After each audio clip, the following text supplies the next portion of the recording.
Welcome back to another edition of the Broad Podcaster with me, Jennifer Fierro, right here in the Highland Lakes. Joined once more with Art Dlugach, the voice of the Lano Yellow Jackets. Art, thanks for making the time to come back. As always, anytime. If you want your news on Highland Lake sports, please go to texaschoctalk.com. Art and I are going to spend some more time on college sports, specifically on the Southeastern Conference and their media days that began on Monday. We're going to start with Commissioner Greg Sankey and what he talked about regarding name, image, and likeness, realignment, and what's happening with the SEC. And then we're going to end it with more comments about scheduling when the SEC officially welcomes Texas and Oklahoma. Sankey did say July 1st, 2025. My bet is still that those two teams will join the SEC before that. I think they'll be there for the academic year of 2024-2025.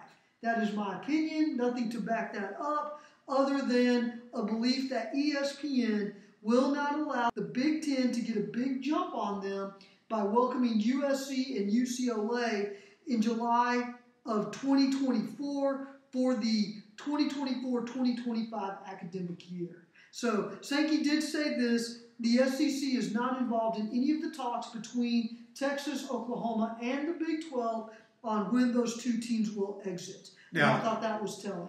Now, still, when this all broke months ago or whatever for Texas and Oklahoma, they still can buy their way out of the Big 12 and go to the SEC earlier. And your thoughts on how much that would cost them, and is there a chance that that might happen? The reports are that it's $150 million. Here's the thing that I found very interesting. The reports are coming out now that Bob Bowlesby and the old Big 12 brass could not be in the same room with Texas and OU and vice versa. Okay? So this is about as ugly of a divorce. I would compare it to the Texas A&M rivalry and how that finished when A&M left for the SEC. It was an ugly divorce. At that time, both schools said they were not going to play each other anymore. Since then, they've only really stuck to that in football. They played each other in other sports and have faced each other even in the Olympic sports: tennis, golf, swimming and diving, and so forth. Okay? So I say that to you because Bob Bowlesby, and I don't blame the Big 12, there's a belief that the Big 12 will never get more money than they can right now. A big belief on that.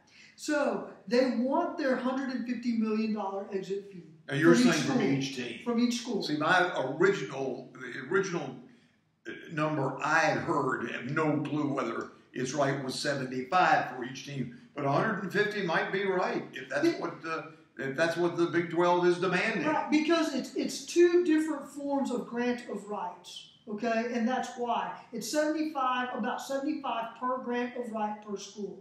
So 75 plus 75 equals 150, and then 150 from each school. And that part of it, I can't explain it because I don't understand it.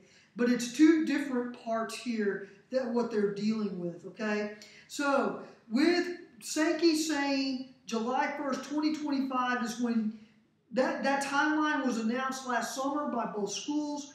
Officially, that's what everybody is saying, July 1st, 2025. It is my belief that ESPN will broker a deal that will be fair to the conference and fair to both schools so that they can leave in summer 2024 so that Texas and Oklahoma will be playing in the SEC 2024-2025 school year. Boy, you're going to hear some bickering going on between now and the finality of this decision on how much money that Texas and Oklahoma will separate from themselves to leave for the Southeastern Conference. And I believe it will be public information because Texas is a public school. So, Oklahoma is too. So in that sense, I believe we will find out. We're not dealing with private schools here. that don't have to release that information because they don't get a lot of public funding. In this case, that is not true. So it will be very interesting to see how this plays out. Not only public schools, but the fact that they are Big 12 members and they have to go by whatever the bylaws say. And the bylaws, I don't think when they were written were thinking that the Longhorns and the Sooners were going to leave. But I'll tell you what, there'll be a tough kind of regulations in the future when these schools enter a conference from somewhere else. The other thing that Sankey talked about today, and has been, realignment was one, college expansion was the other. There's a belief that there was a collective sigh of relief when he said that the SEC planned on staying at 16 teams for now.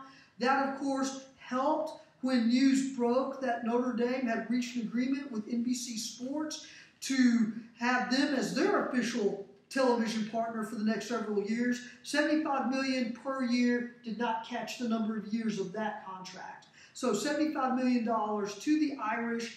Right now, the projections are that the Big Ten will write checks of $80 million once USC and UCLA are officially part of that conference, if not before. $80 million to each member in the Big Ten. They are at 14 teams now. UCLA and UCLA will make 16 teams. If you think it's all about the money, you get an A+. All right. So those are massive figures to be sure. So 16 teams. Texas and Oklahoma would make SEC 16. My gracious. Could be 18. I'll give you this little bit of information you may not know.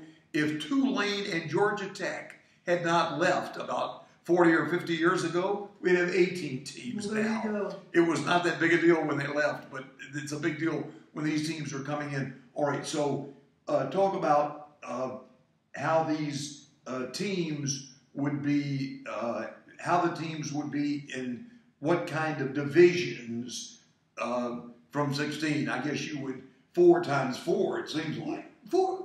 The Big Ten has not had their media days yet. So we have not read anything about scheduling. But there is a thought that in the SEC, they would go to what they're calling pods. 4 teams in each pod. Yes. And those pods, the sketches have included, and because I'm a Texas fan, they have included Texas, Oklahoma, Arkansas. And I want to say Missouri. Then that's one pod. Another pod would include LSU, Texas A&M, and both Mississippi schools. The third pod would include both Alabama schools, and I forget who all there in the West. And then the rest of it, I just don't know off the top of my head. I would anticipate Georgia and Florida would still be in the same pod because that is a long-time rivalry game between them. So he and I have had a conversation regarding when Texas and A&M will play each other. I will tell you my theory. Number one, I have heard and read reports that the Aggies have said when Texas and A&M play each other in football, that game will be played at Kyle Field first. Okay? I will concede that. My biggest issue is, and I've always said this, and to the detriment of this guy, if A&M and UT wanted to play each other, that could have already happened. And my belief is because there were bowl games that both teams qualified for where their records were matched up, Texas kept its mouth shut and said, we'll play whomever, whenever. And I believe that when A&M cited that the SEC would not allow the Aggies to play Texas, I believe that they hid behind that. I don't believe A&M ever wanted to play Texas until it was in a national playoff or in some sort of a New Year's Six-Day Bowl, maybe. But Aggies are welcome to email me. I will put my email address at the bottom of this description. If you have something other than an opinion that you can cite an official report where you can show me that I'm wrong, I am happy to hear it. Otherwise, where this guy and I absolutely disagree, I don't know that I care to see UT and A&M ever play each other in football ever again. Well, I very much am not a fan of University of Texas because I went to Baylor, all right? Graduate 1965. We can put that on the bottom of the screen too if you wish. And as far as Texas A&M goes, I'm not really a great fan one way or the other. Sometimes I want them to win and sometimes I want Texas to win. But I'll tell you this, as somebody who is not part of that rivalry, I think it's a great rivalry, and I think it's a dadgum shame that it has been absent for a decade now. I don't care about Ohio State and Michigan, but I want those two teams to play. I would hate to see that Harvard and Yale would stop playing and would continue their battles on the Thames River in rowing. I wouldn't want to see that stopped. I don't like it that Texas and Texas A&M have not played in football, and I hope that when they go to the SEC, they play almost every year. If they're in the same pod, I would imagine they would. And I think this will be a good thing for those two schools and for college sports in general. Now, it's too bad that we've lost A&M for a decade, as I say, and it's too bad we're losing Texas and Oklahoma out of the Big 12. But those are done deals.